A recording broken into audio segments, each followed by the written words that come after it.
Okay guys, welcome back to part 2 of our disassembly reassembly series. Thank you for watching Smitty's Gunsmithing. We're going to jump back into reassembling the Smith and Wesson M&P 5.7 pistol.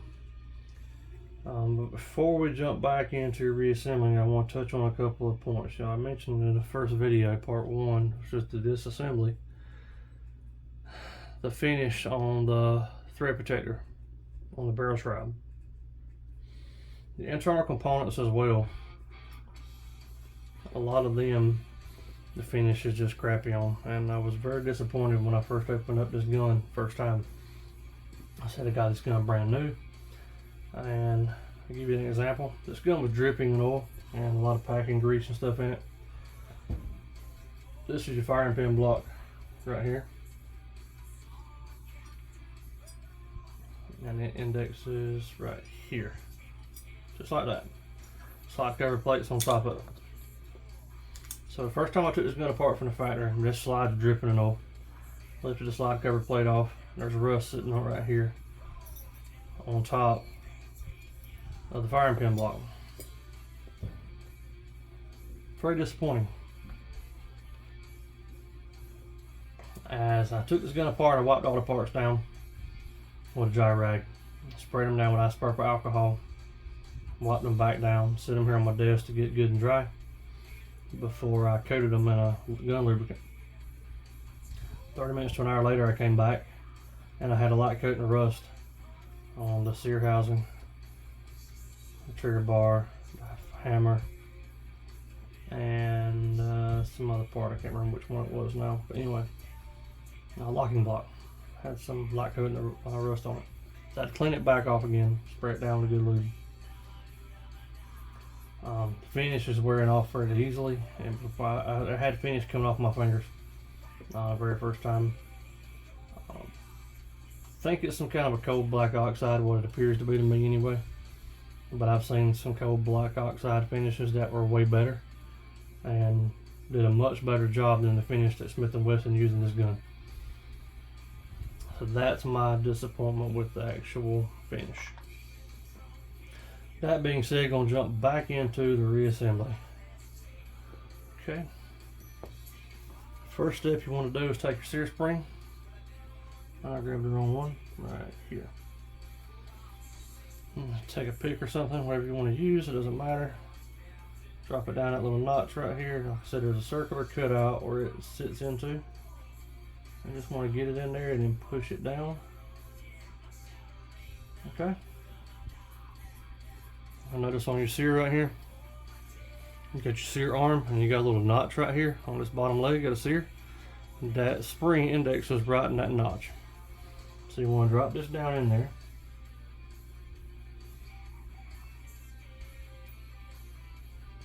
And push it back until that index is like it's supposed to. Hopefully you can see that down in there. Alright, you're going to take your sear pin, start it from the left side. You're just going to take a punch or something and push this down and compress that spring until that pin rides through freely. Push it in all the way flush. You want it sticking out on the right hand side. Next, take your ejector, slide it in from the front all the way back so it won't go any further. Alright, take your hammer. Notice your hammer is U-shaped, kind of, it's got like a bend in it. It bends forward. That's what you want, that's the part you want forward. Slide it right in there. Alright. It's not going to line up right. Don't worry about it. We'll do that in just a minute. And take your hammer pin. The hammer pin retains your hammer and your ejector. Go ahead and start it. Okay. And then you're going to look on this side, hold the top of your hammer, and try to line it up. You're going to have to compress the spring against this sear. The searing spring is what you're compressing to actually get this to go in. And that's a little tricky, but once you get it right, it'll snap right in just like that. Make sure to snap down, as that does hold your ejector. Leave your hammer strut down. Next, you want a pair of pliers or something to help hold everything level. Trigger bar, U-shaped right here. You want that opening up. Get it ready. Take your arm right here. This is your safety arm. I don't know what technical term is for it, but this operates your firing pin block safety. Okay, you want to put it right here. It'll index on that little peg right here. And you see you got one little arm sticking up. You're going to sit your trigger bar on there with that bottom notch, engaging that safety bar. Okay, just like that. And you're going to rest that trigger bar on your pair of pliers or something to keep it all level. Alright, and then that notch right here, this U-shaped notch on the back of your trigger bar will engage your your sear arm right there. Next, you're going to take your disconnector. I think that's what this is called in this gun. You see you got a hole right here. That hole is going to slide over your pin for your sear. You also got a peg right here that's going to stick in this notch on the top of your trigger bar. And you got this flat arm, flat wing right here. And it's got a little tiny peg off the back of it that catches on your spring. Okay, and it does not retain it. I wish it would. It'd make things so much easier. But it doesn't have any pressure on it whatsoever. But what you're going to want to do is start this spring in this notch. Now you see it's going to stick up. That's fine. That's what you want. Carefully, you're going to take and force this wing right here, this flat arm or wing with that little notch coming off of it, and compress that spring with that notch. Simultaneously, you're going to hold your finger on it and you're going to snap it over that sear pin, and it's going to want to push out, so you just hold it and push that back through just like that. Alright, now when you're done,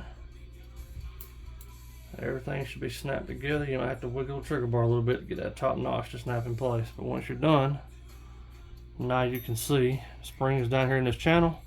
That wing is right there where that little notch is. The front and bottom notch on your trigger bar is engaging your safety arm. And your U-shaped notch on the back is engaging your sear. And then there's a tab right here, a little pin on the back of this, that's engaged into that top notch on your trigger bar. There, everything's together just like that. You want to hold it in place. Right here on your frame, you'll see there's a hole right there. Just drop your hammer strut in that hole. Hold everything together and push it down. Alright, maintain pressure on it. Now you're going to take your hammer spring or your mainspring, whatever it's called in this model, I'm not sure. And you're going to just, it'll take a little bit of wiggling because you got to get that strut to line up just right in that little channel. You drop that in there. Make sure you drop your threaded end of your nut in there. Take your 3/32 punch Allen key, and you want to compress it and start turning. And it's going to take some pressure, and you'll feel the hammer moving up under your finger up here at the top. But once you get it, you'll notice it's retained. Keep screwing that down until it snugs. When it snugs, just give it a good little turn. You don't want it excessive. Alright, and now your rear center housing assembly is together. Take your long pin that came out that we put on the right. And it doesn't matter, I don't think, which way you drive it in from, but I'm a certified Glock armorer, so I always drive things from left to right and right to left. Most guns follow that same principle. There's a few that do not. And I'm not sure on the Smith and Wessons, but I've done it and it seems to work for me. I've never had any problems, so. And you just want to center that pin. I don't want it to hair too far. Alright. One of the three hardest parts to put back together is done. So now we're going to move on to the front locking block assembly. And there's two pins right there. Spring, trigger, and don't forget this. So, the slide stop spring, index is right here, there's a little notch right here, and it just pushes up and over that little cutout or that little indentation right here. Okay, pretty easy. Trigger.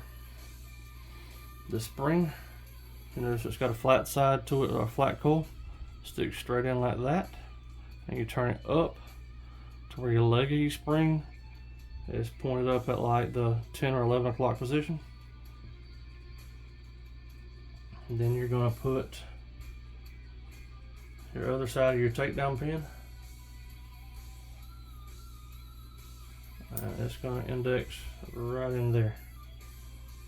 Okay, take your trigger first, drop it in,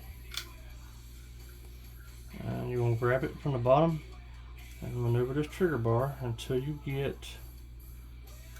that little pin on the side of the trigger to index in that trigger bar. When you do, hold it together, push it down. Alright, take your locking block. So you got a rounded part with a hole through it at the front. It fits down this little groove right here.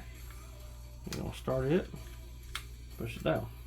Okay, now while you hold the front, lift up the back. Okay, it's probably going to be hard to see on camera, but way down in here is that leg of that spring. Okay, for the trigger, return spring. Now you just want to catch it and just pull it back. You can use a pick or anything and hold it down. And you got to hold this together, and you're going to push that locking block down. And you'll see right here how that pin is that spring leg is trying to catch right here. That indentation, there's a notch right there, and that's where that actually catches and stays in place. All right, you see how it's starting to index. I'm going to put this back in here. It fell out.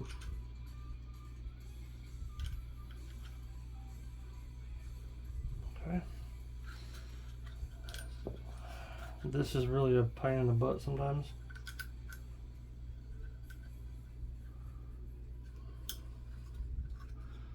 Okay, and you're just going to push that spring just like that. And it goes on that notch. See, it's when you get that spring leg right, it's going to want to keep pushing up on that.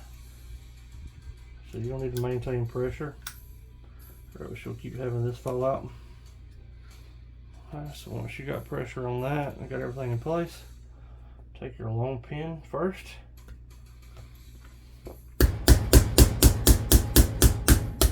Start it, and then your short pin all the way in the front, and then just center them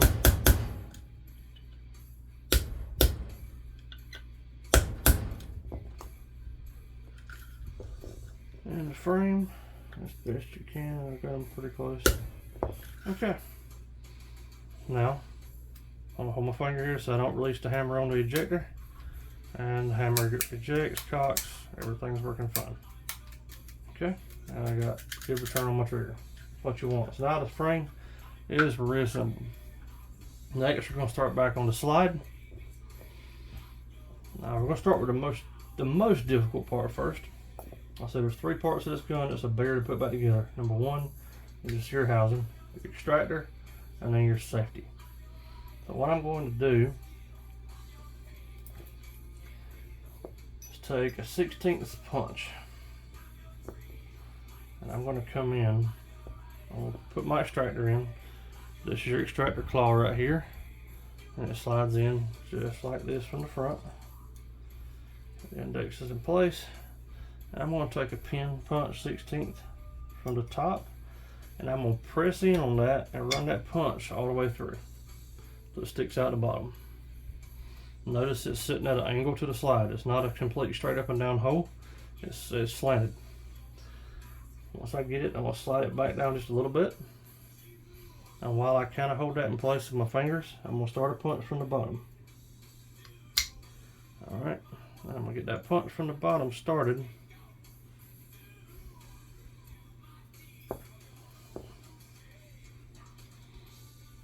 And you're going to have to wiggle it.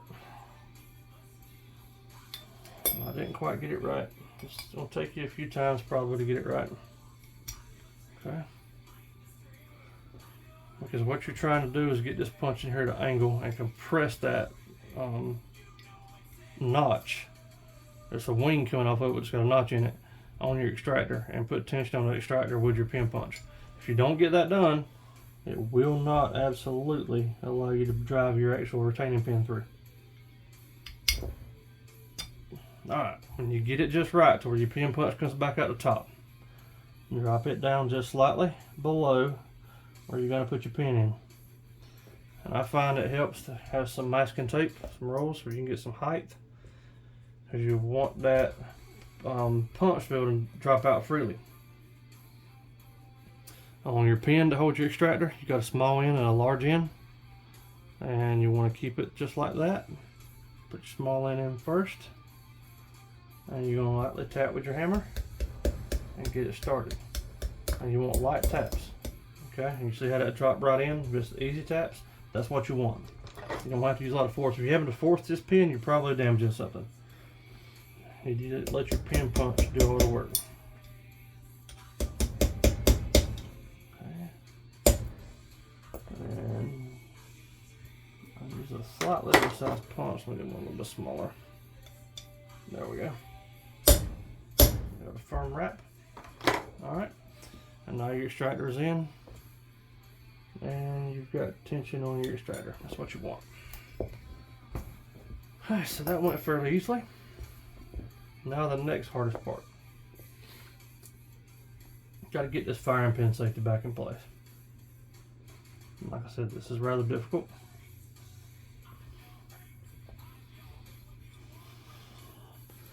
You can see that notch right down in there. This is where your spring is going to go, right there. Just drops down in that notch.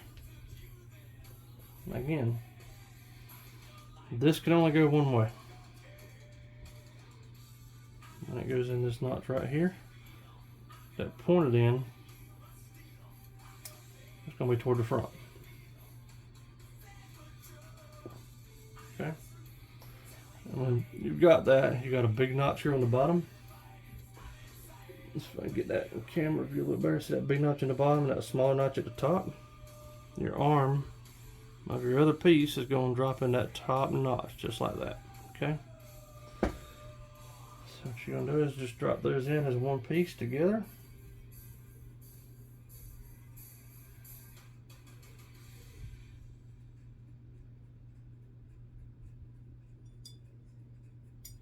Okay, can be a little difficult. You're going to want to put spring pressure or pressure on the spring from the top with your finger and hold it. You'll take your spring and plunger and try to hold this and show you at the same time. It's kind of difficult to do, especially on camera. But you'll see, let's do it that way. There's a ledge right here in the bottom of the slide, right there. You're going to drop that spring down in that little ledge, just like that. Okay? Take a pick or something and push it back. Try to keep it on its right side so it'll go straight back. And you'll see at the very back there's a little tiny hole that it indexes into. Coax it into that hole and get it to start. That's all you want, just for it to start. Now you're going to take a punch. And I can't show this on camera really, but well, it actually wound up working out just fine without a punch. So as long as you keep, there's a sweet spot where you're applying pressure to this right here, that once you get it just right, that hole will open up and that spring and that detent will, or plunger, will just drop right in, and that's what you want. And I missed it. I knew that went too easy. Okay. And drop it all back out and start over. Let's see, there's a sweet spot. Usually if it goes in that easily, it didn't do it right. That's in my case. I don't think it matters which way this arm is turned right here, but there's some writing on one side and I always turn it with the writing to the back. Okay, try to hold this again.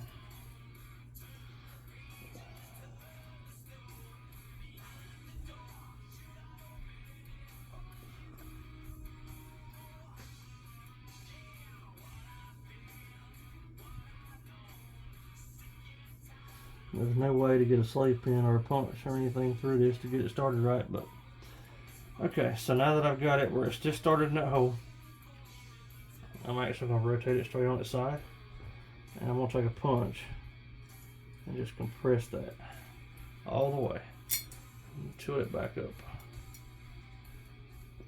And I jacked something up. Yep. I'll start over.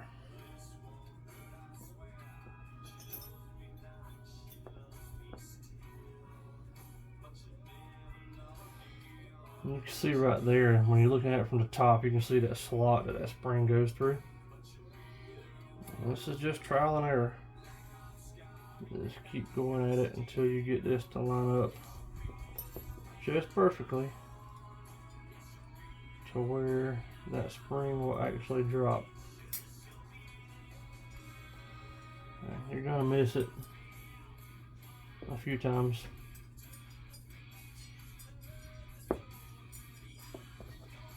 Like I said, this is a very stupid design for a safety.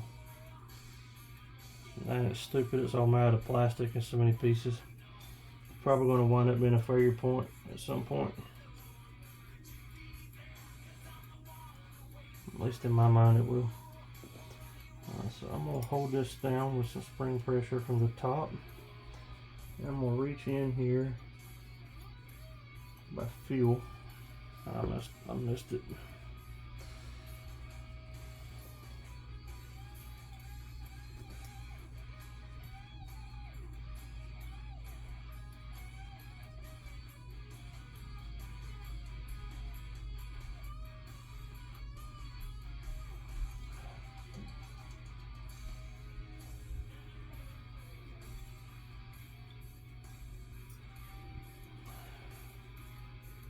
I may have got it that time.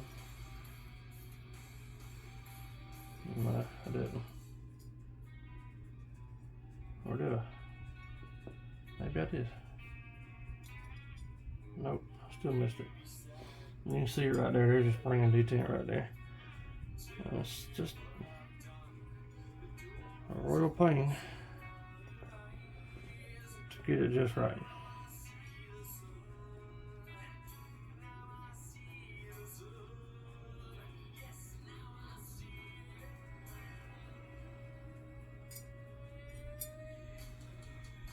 If you drop that in too fast,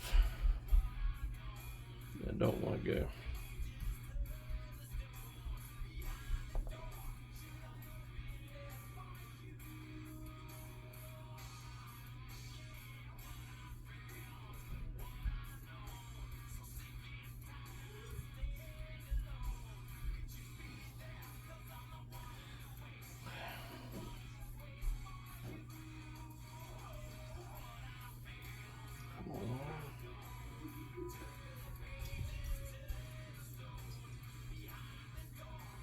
Okay, spring is there. It's just a matter of compressing this just right.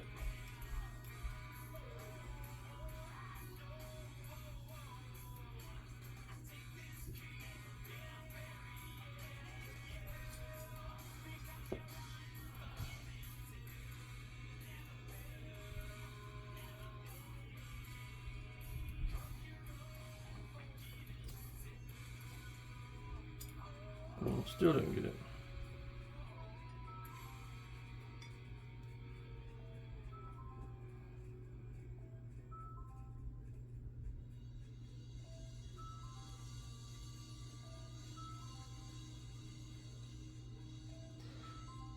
You know what? I'm gonna try something different this time. Yeah, there's no way. There's no way to compress it and get it to retain. Okay.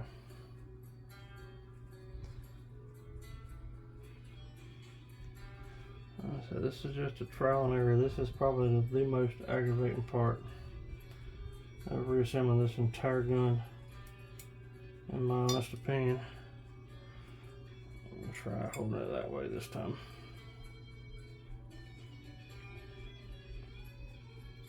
I'm dealing with such a tiny spring, and a tiny plunger and trying to get it to line up in a hole that you can't even see, that you're trying to do entirely by feel. No bueno.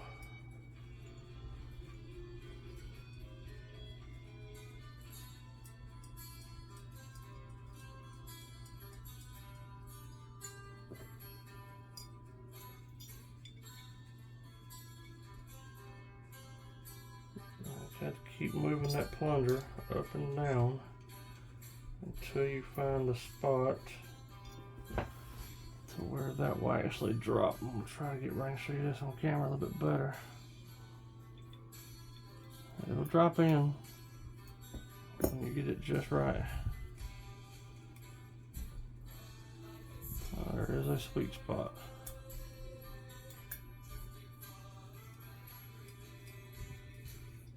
You can see it trying to move.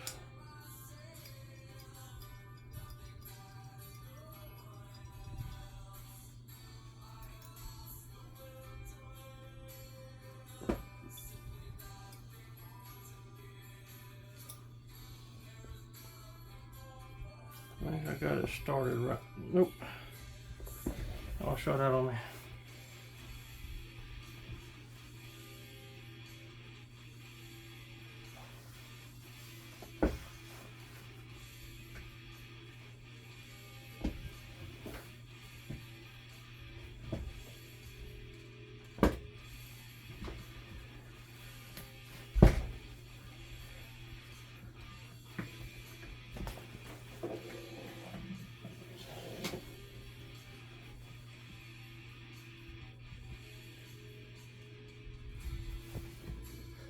Okay, I found the spring now.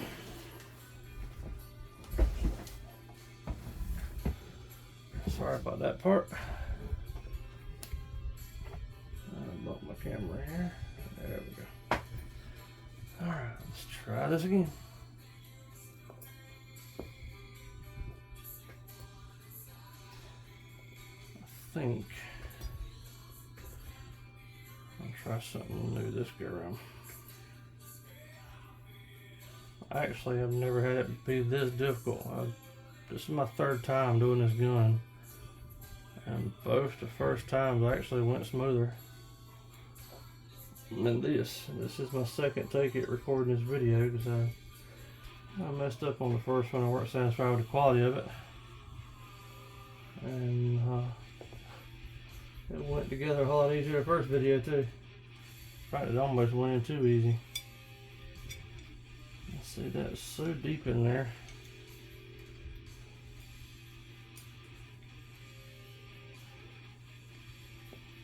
It's hard to get a punch in there as well. It's probably too big.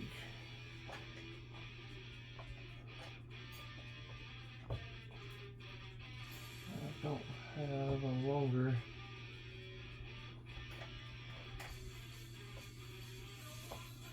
punch or anything that will actually go in there, so yeah,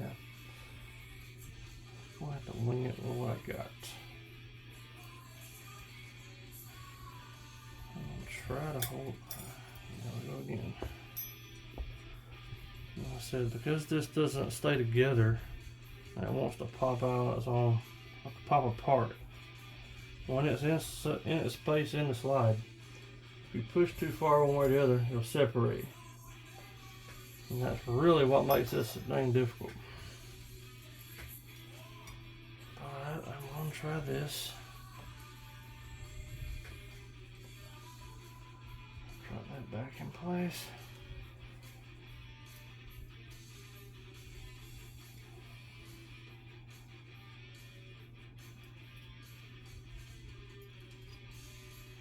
Get that spring to start in that hole.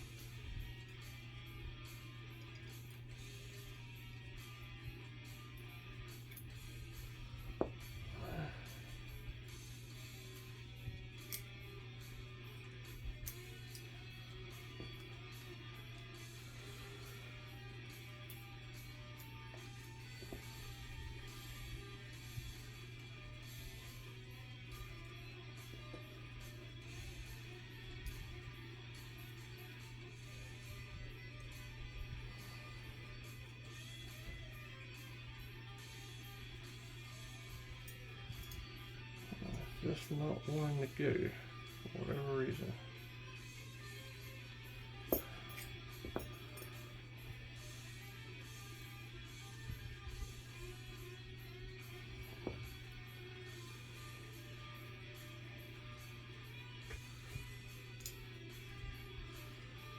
And I missed it again. Yep.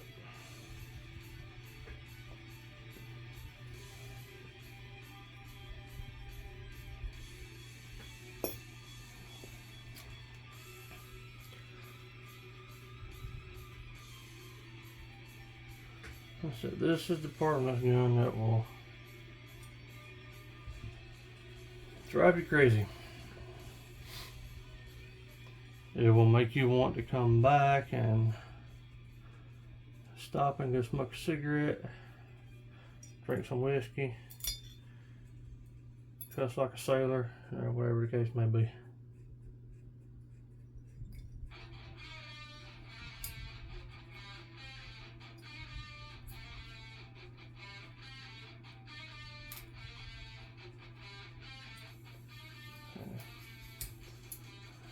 Got it that time.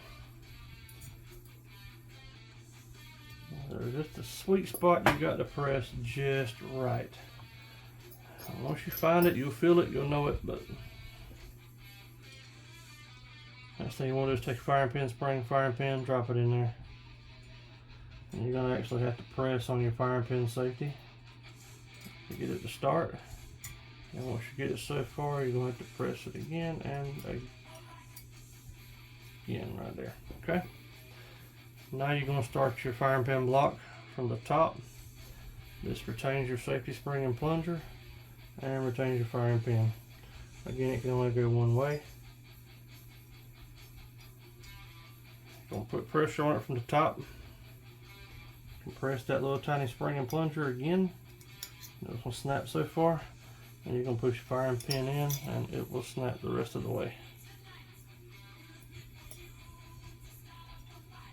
Okay, you'll hear it a little click, and you'll see it sits just below the receiver, not quite flush, but just shy of flush.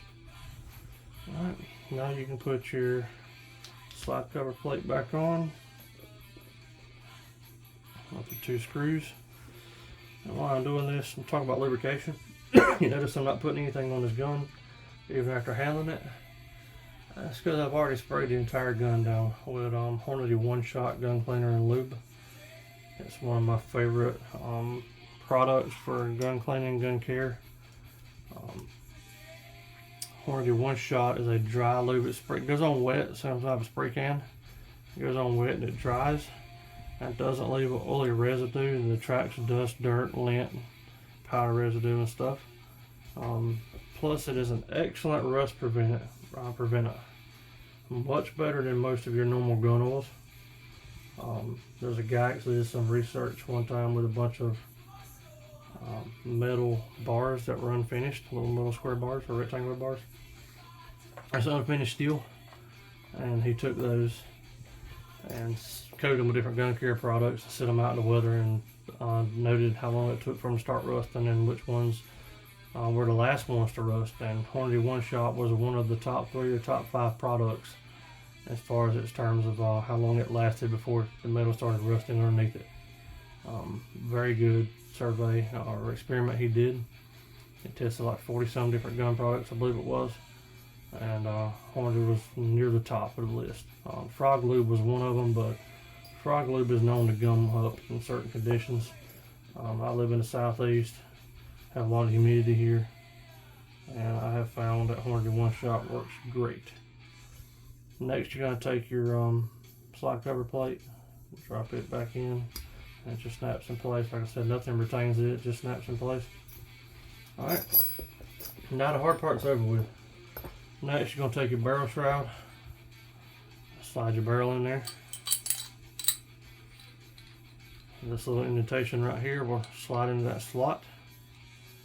And then you're going to drop that in your slide. Or the barrel will look up, and it's probably going to turn on you. And if it does, just spin it until it drops in. There we go. Screw lugs up.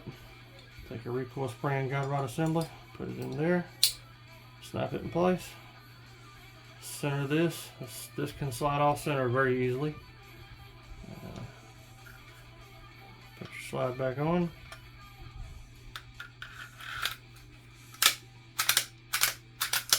And if it don't want to go on, just like mine's doing right now, that means one, this wasn't centered just right. I'm gonna go ahead and cock my hammer just to make it easier. Okay.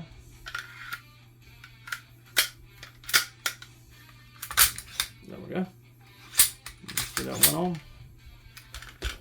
And then you're gonna take on that notch, right, that half moon notch. Snap your takedown pin in from the left side. Make sure they're snapped together good. Should be good to go. Function test. Lock the slide to the rear. It locks, releases. Very nice and smooth. Alright, pull the trigger. Trigger fell. Hold the trigger to the rear. Rack the slide. Trigger reset, resets. And as far as again, everything's good. Note, this is the model with no manual thumb safety. This one has no safety other than your finger. You keep your finger off trigger until you're ready to shoot. That's what I like. I don't like having to deal with a whole bunch of safeties. Of course, I also am in law enforcement and I've trained with Glock all my life. And in the heat of the moment, when seconds count, the last thing you want to be doing when you're trying to deal with stopping a threat is trying to fool around with a safety or switching from one gun to another and can't remember where the safety is or how to operate it. Always train with what you carry, and train with multiple platforms if you're going to have multiple platforms like I do. And that way you can be familiar with them. But anytime I got an opportunity to get a gun that doesn't have a manual safety, that's what I get. So there you go, guys.